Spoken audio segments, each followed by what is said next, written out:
शब्द मंजूषा।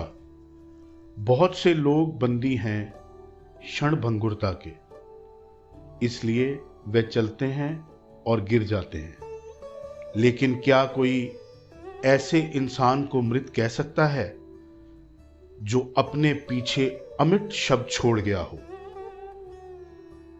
जी हां, ये शब्द कहे गए कजाकिस्तान में जन्मे एक महान कवि, लेखक और दार्शनिक द्वारा, श्री अबाए कुनानबेव। उनके द्वारा लिखी गई पुस्तक बुक ऑफ वर्ड्स का हिंदी अनुवादन शब्द मंजूषा। श्री अबाए कुनानबेव के जन्म की 175वीं वर्षगांठ पर दिनांक 10 अगस्त 2020 पर प्रथम बार इस पुस्तक को एक वेबिनार द्वारा इसका हिंदी अनुवादित संस्करण का विमोचन किया गया। आइए शुक्रिया अदा करें उन माननीय शख्सियतों का जिनके प्रबल प्रयास की वजह से इस पुस्तक शब्द मंजूषा का प्रथम बार हिंदी में अनुवादन संभव हुआ। कजाकिस्तान के पूर्व और प्रथम राष्ट्रपति Nursultan Nazarbayev, doctor Sanjay Garg, director SVCC, Shri Dinesh K Patnaik, director ICCR, his excellency Yerlan Alimbayev, ambassador of Kazakhstan to India, his excellency Prabhat Kumar, ambassador of India to Kazakhstan, Shri Hitesh Vadodariya, member of Indian community, social activist और इस महान किताब के audio sponsorer, Aktau, Kazakhstan. मैं गगन Sablok, India से गौरवान्वित महसूस कर रहा हूँ इस पुस्तक को अपनी आवाज़ देने के लिए, जो लिखी गई एक महान लेखक, कवि और दार्शनिक द्वारा, श्री अबाए कुनानबेव। आइए मेरे साथ इस सफ़र को शुरू करते हैं, इस पुस्तक के बारे में जानते हैं जिसका नाम है शब्द मंजूषा। मुझे खुशी है कि मैं सिर्फ एक कज़ाक का बेटा नहीं हूं। मुझे खुशी है कि मैं सिर्फ एक कज़ाक का बेटा नहीं हूं, बल्कि पूरी मानव जाति का भी बेटा हूं। ये शब्द कहे गए महान लेखक, कवि और दार्शनिक श्री अबाए द्वारा। श्री अबाए 1845 में जन्मे, के जीवन का कजाकिस्तान राष्ट्रवाद के विकास में मौलिक योगदान है। श्री अबाए कजाकिस्तान के सेमी प्लास्टिक क्षेत्र में जन्मे, जो इस समय रूसी साम्राज्य की एक सुदूर चौकी थी। इतिहास के इस कालखंड में कजाकिस्तान की स्टेपी का बाहरी दुनिया के साथ बहुत गहरा संबंध नहीं था। सेमी प्लास्टिक में बैठे रूसी साम्राज्य के कुछ अधिकारियों ही एकमात्र सूत्र थे जो उनको रूस और यूरोप में हो रही घटनाओं और बदलाव से जोड़ते थे। एक अमीर कबीलाई प्रमुख के घर में जन्मे अबाए अपने भाइयों की तरह सन्माती जीवन शैली में ढल सकते थे और अपने परिवार की परंपराओं को जारी रख सकते थे। लेकिन श्री अबाए अलग थे। ये बात उन्होंने अपने जीवन के शुरुआती दौर में अपने कार्यों द्वारा स्पष्ट कर दी थी। अपनी असाधारण बुद्धि और समझ के कारण श्री अबाए उन नई, उन्नत और ऐतिहासिक रूप से प्रगतिशील विशेषताओं के अग्रदूत थे जो कजाकिस्तान में दिखाई देने लगी थी। अपनी किशोर अवस्था के दौरान श्री अबाए ने सन्माती समाज के अन्याय और मनमानेपन को समीप से अनुभव किया, जिसने उन पर गहरा प्रभाव छोड़ा और उन्हें एक अलग रास्ता अपनाने के लिए मजबूर किया। न्याय के प्रति गहरी भावना जो उनके मानवतावाद का प्रतिफल था। उनमें ज्ञान और विद्या की तृष्णा को जागृत किया, जिसके फलस्वरूप उनका जीवन सदैव उन लोगों के लिए सामाजिक न्याय दिलाने में समर्पित रहा जिन्होंने उनके अपने समुदाय द्वारा वंचित और तिरस्कृत किया गया। उन्होंने कहा था, न्याय सभी अच्छे कार्यों की जननी है। विवेक और सम्मान न्याय से आता है। अपने जीवन के प्रारंभिक काल में उन्होंने दुनिया की समझ बढ़ाने के लिए व्यापक शिक्षा के महत्व को भी समझा।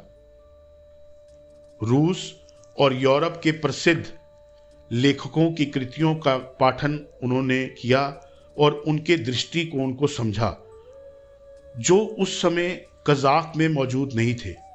प्रसिद्ध लेखकों की कृतियों को कज़ाक भाषा में अनुवाद करके कजाकिस्तान में लाना उनके जीवन भर की उपासना बन गई, ताकि उनके लोग अन्य समाजों के विचारों को पढ़ें और समझें। वे स्वयं एक कुशल कवि थे और उनकी कविताएं कजाकिस्तान में बहुत प्रसिद्ध हैं। शिक्षा के महत्व पर रखते हुए उन्होंने कहा था, हमें लाभ के लिए ज्ञान प्राप्त नहीं करना चाहिए, इसके विपरीत हमें ज्ञान प्राप्त करने के लिए धन का उपयोग करना चाहिए। वे अपने बच्चों को सेमीप्लास्टिक शहर में ले गए ताकि उनकी वे रूसी शिक्षा प्रणाली में अध्ययन करा सके। कई मायनों में श्री अबाए का जीवन भारत के महान कवि और लेखक श्री रविंद्रनाथ टैगोर के जीवन से मिलता जुलता है। एक दूसरे से 15 साल के अंतराल में जन्मे दोनों ने इस बात को भली भांति समझा था कि उनके समाज को आधुनिक बनाने में शिक्षा एक महत्वपूर्ण भूमिका निभाएगी। अबाए और टैगोर दोनों ही मानवतावाद के सार्वभौमिक मूल्यों के अर्थ को समझा और अपने देशवासियों के बीच इनका प्रसार किया। अबाए ने कहा, मुझे खुशी है कि मैं सिर्फ एक कज़ाक का बेटा नहीं बल्कि पूरी मानव जाति का भी बेटा हूं। और श्री टैगोर ने अपने प्रसिद्ध काव्य गीतांजलि में ईश्वर से देश को आज़ादी के उस स्वर्ग में ले जाने की प्रार्थना की जहां संसार को संस्करण घरेलू दीवारों द्वारा टुकड़ों में तोड़ा ना गया हो।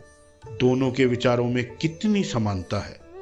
टैगोर और अबाए दोनों अपने देशों के प्रति समर्पित थे और उन्होंने अपने देशवासियों की समझ को बेहतर बनाने और उनकी सोच को आधुनिक बनाने में महत्वपूर्ण भूमिका निभाई। न केवल अपने देशवासियों बल्कि पूरी मानवता के लिए प्रेरणादायी शख्सियत है। कोरोना वायरस की महामारी के कारण आज दुनिया एक कठिन दौर से गुजर रही है। इस समय श्री अबाए कुनानबेव के एक कथन इन अशांत समय में हमारा मार्गदर्शन सिद्धांत बन सकते हैं। उन्होंने कहा था, प्रतिकूल परिस्थितियों में मानव गरिमा को बनाए रखने की क्षमता मनुष्य को महान और श्रेष्ठ बना देता है। प्रतिकूल परिस्थितियों में मानव गरिमा को बनाए रखना की क्षमता मनुष्य को महान और श्रेष्ठ बना देता है। भारत ने श्री अबाए के योगदान को पहचानते हुए राजधानी नई दिल्ली में एक महत्वपूर्ण पथ का नामकरण उनके नाम पर किया। भारतीय लोगों के लिए उनके कार्यों को और अधिक सुलभ बनाने के लिए भारतीय संस्कृति संबंध परिषद ने इस पुस्तक का हिंदी भाषा में अनुवाद कराया, जिसके लिए हम आभारी हैं। हम कजाकिस्तान के इस महान कवि और दार्शनिक लेखक की एक प्रतिमा नई दिल्ली में स्थापित करने के लिए भी कार्यरत है। ये शब्द कहे गए हैं his excellency Shri Prabhat Kumar, ambassador of India to Kazakhstan द्वारा। आइए सफ़र को आगे बढ़ाएं और शुरू करें इस पुस्तक में लिखी गई श्री अबाए की कविता द्वारा। आइए शुरू करते हैं पहली कविता श्री अभय द्वारा। घड़ियों की टिक टिक मात्र एक निष्क्रिय ध्वनि नहीं है। घड़ियों की टिक टिक मात्र एक निष्क्रिय ध्वनि नहीं है। जीवन प्रवाहित है मेरे दोस्त, उनकी ध्वनि दोहराई जाती है। जीवन प्रवाहित है मेरे दोस्त, उनकी ध्वनि दोहराई जाती है। एक मिनट भी इंसान के लिए एक उम्र जैसा है। एक मिनट भी इंसान के लिए एक उम्र जैसा है। ये चला जाता है, ये मर जाता है और जीवन का चक्र बंद हो जाता है। ये चला जाता है, ये मर जाता है और जीवन का चक्र बंद हो जाता है। घड़ी टिक टिक करने वाली चोरनी है। घड़ी टिक टिक करने वाली चोरनी है। हर दिन चुराती है जीवन, हर दिन चुराती है जीवन। इस पर किसी का ध्यान नहीं। फिर भी प्यार और स्थिरता के बिना, फिर भी प्यार और स्थिरता के बिना जीवन केवल क्षणभंगुर धोखा है। जीवन केवल क्षणभंगुर धोखा है। घड़ी की सरसराहट में पिछला जीवन है। घड़ी की सरसराहट में पिछला जीवन है। यदि यह किसी आत्मा को कुंद करती है या उसे आराम देती है, फिर भी ये पता है कि समय विश्वासघाती है। घड़ी की सरसराहट में पिछला जीवन है। यदि यह किसी आत्मा को कुंद करती है या उसे आराम देती है, फिर भी ये पता है कि समय विश्वासघाती है। हालांकि ये अतीत हो जाता है, हालांकि ये अतीत हो जाता है। इसकी टिक टिक हानि रहित है। इसकी टिक टिक हानि रहित है। एक दिन, एक महीना, एक वर्ष राख हो जाता है। एक दिन, एक महीना, एक वर्ष राख हो जाता है। बुढ़ापा आता है, समय बह जाता है। बुढ़ापा आता है, समय बह जाता है। अनित्य समय निर्दयता से हमें संकेत करता है। अनित्य समय निर्दयता से हमें संकेत करता है। हे अविनाशी सर्जक, हे अविनाशी सर्जक, हम पर दया करो। धन्यवाद।